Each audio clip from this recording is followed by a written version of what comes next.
Hi, I'm Lee Mansberg, Assistant Head of School and one of the sponsors of Facing History in Ourselves at St. Mary's. I'm excited today to introduce you to our program Courageous Conversations, a joint project of St. Mary's Episcopal School, Central High School, and Facing History in Ourselves, where students come together to discuss the challenges they're facing in our community and in society. Today, our keynote speaker is Zoya Latif. Thank you. Hello, how are you? One of the many greetings we give and receive each day. But I've observed that usually everyone gives a surface level answer, like, I'm fine, you, or not bad, thanks. Most of the time, these answers don't accurately reflect one's true feelings. We sometimes get so wrapped up in our own problems that we forget our peers might be going through similar issues. So we often don't get the time to engage in meaningful conversation. I know it is true of myself that I will usually not have an intense or deep conversation that starts with the casual, how are you? Instead, deeper conversations happen when I intentionally want to talk about something on my mind. At the time, it may feel uncomfortable, but that is usually the only way to start these types of interactions. We may have to ask an uncomfortable question or offer up information that puts us in a vulnerable position. But almost always, something great comes from this. So that is what I am doing today. I'm going to offer up some of my feelings from the past few months. And then I am going to give everyone an opportunity to join me in conversation.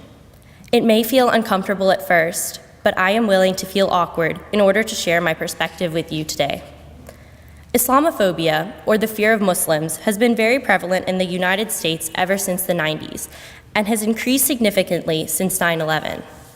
Since the terrorists attacked as a reaction to Islamophobia in America, people began to question and fear Islam's teachings.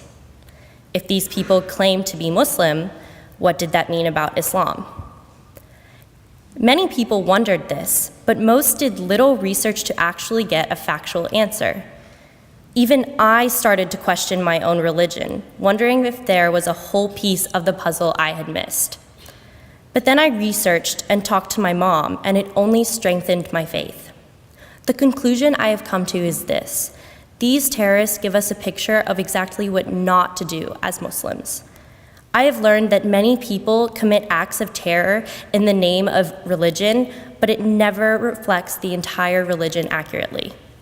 But unfortunately, many have not learned this, even over the course of 15 years in such a diverse country.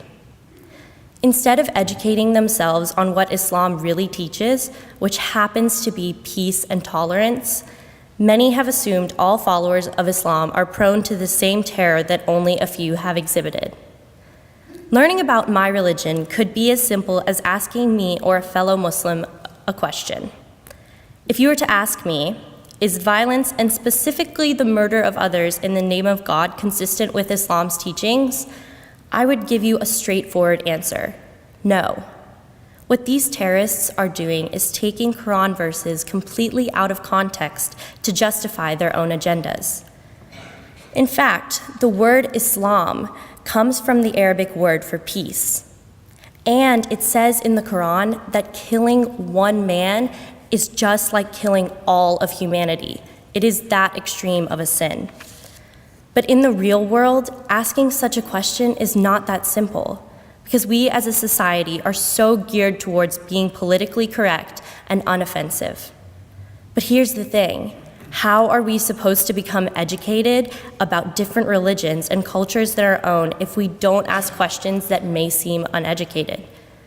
I don't expect you to know everything about every single religion. I don't know everything about your religions, but I'm slowly learning because I have gotten over my fear of coming off as ignorant. The way we can all start to learn is by putting ourselves out there with uncomfortable questions. Another question that comes to my mind that I would like to answer is, have these stereotypes about Muslims scared you or changed your life in any way? The answer to this question is yes, and I bet that is the same for almost every Muslim in America right now. We have been treading carefully ever since the rise of a new terrorist group called ISIS, But I would argue that this sense of vigilance was there long before. This isn't a new thing, but it definitely has become scarier, especially now that it is in the forefront of everyone's mind, especially with the 2016 presidential election. I remember in September, I was watching a few rallies of presidential candidates, Democratic and Republican, and I was appalled when an audience member asked a candidate what his solution would be to the Muslim problem in our country. He said it almost as if we were a disease that needed to be treated. The candidate answered that he would highly suggest putting all Muslims in camps. I was thinking to myself, these camps, would they be like the concentration camps in the Holocaust or the Japanese internment ones in America during World War II?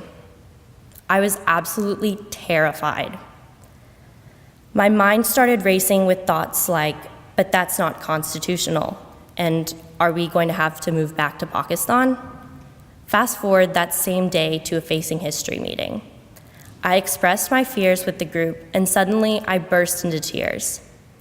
I finally expressed all of my pent-up feelings, and it felt good to just let everyone know that I was not okay and that I was so scared. But I was not alone. 2 Muslim sisters from Yemen also shared this moment with me. I finally acknowledged that my greatest fear had come true, and I had no idea what to do or what the future would hold for us. Then Mrs. Mansberg told me, "I won't let them take you." Those words calmed me down, and I have honestly depended on them to get me through these scary times thus far. To this day, I still can't wrap my head around the fact that Mrs. Mansberg had to make me a promise not to let anyone take me. The circumstances of the situation are just appalling. It sounds archaic to hear in America, the land of the free, that these words were the only thing to give me comfort. Some of you may be thinking, that's ridiculous, they can't move you or oust you from your home. And I really do want to believe that. But in this time for the world, I can't be certain about anything. At least the future does look brighter for us than how it was looking in September. Many people have stood up against this vitriol, and it is encouraging to see all those who stand next to us. But in September, I felt completely alone. This issue and the threats Muslims received were not in the headlines, and no one was really aware of its occurrence. It wasn't until after November that I let my peers know how scared I was, and that this fear was a normal part of my life. All that time, I had been expecting someone to maybe ask me, how do all these events affect you? What are your thoughts about how everyone is reacting to ISIS? But then I realized I have to offer up some of my experiences and that I can't wait around for someone to ask me. This is what I will do now, so you can all see things from my perspective. First off, I would just like to say that I am just as terrified of ISIS as all of you are. But in addition to that fear, I am also scared of what ISIS can do to seemingly reasonable people.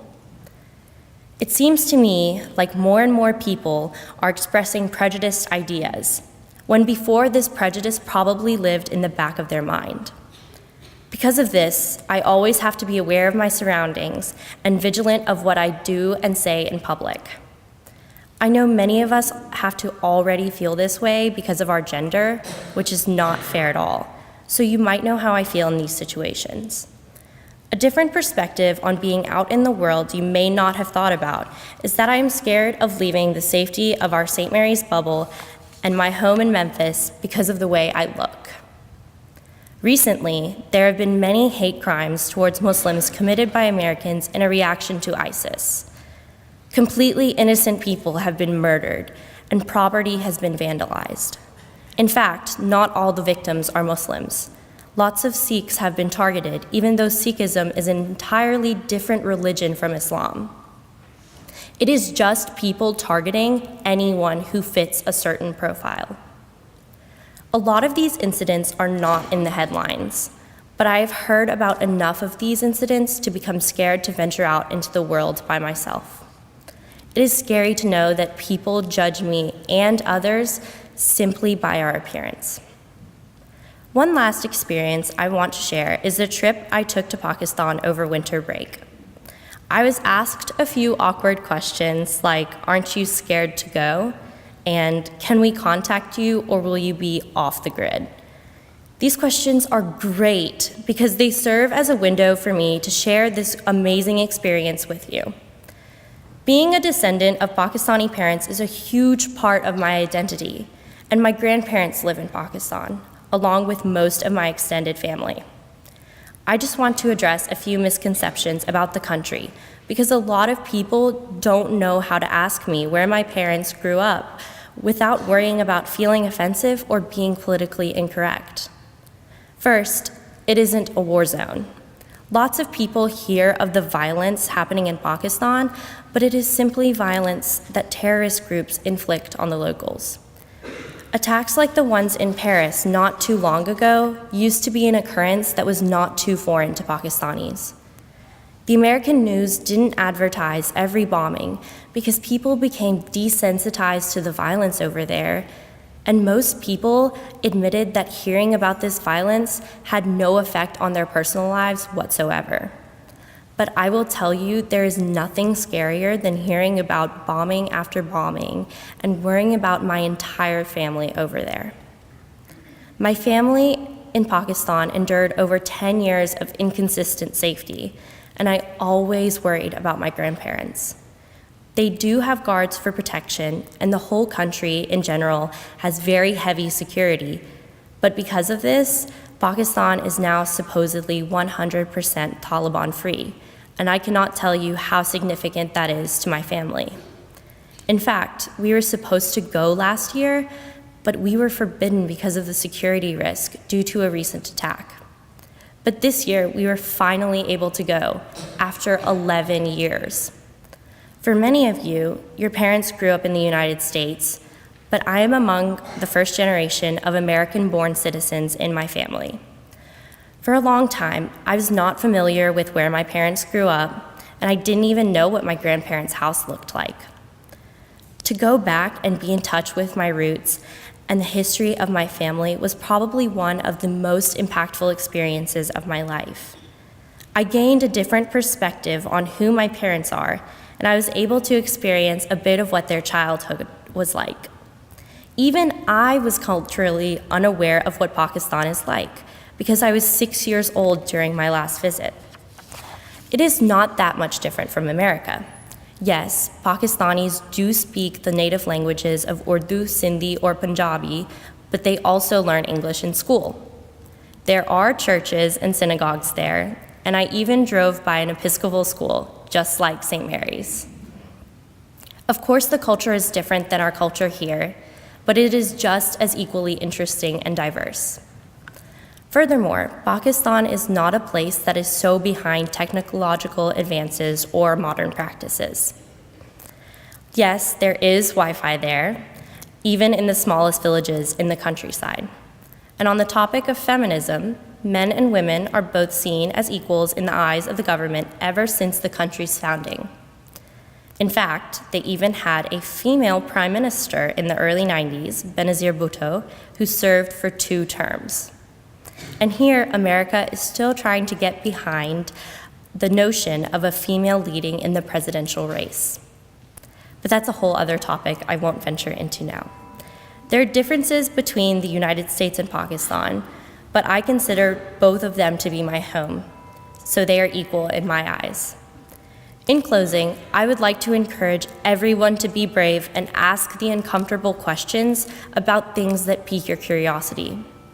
Make your hello, how are you, meaningful, and engage in conversation with your friends. You never know. One of your friends could be going through a very tough time, and your questions could make her feel so much better. In order to advance in relationships and in society as a whole, we must let ourselves be vulnerable by asking uncomfortable questions. On this note, I would like to invite any interested upper schoolers to the Weir study right after chapel to discuss stereotyping and why silence can hurt. This is an introduction to a larger series called Courageous Conversations, which will be an exciting opportunity for the St. Mary's community to engage in meaningful discussion with Central High School students about current events that affect our personal lives. I hope you all can join us. And if you have any more questions about my religion, culture, or my parents' home country, come and ask me. I will be more than glad to answer them. Thank you.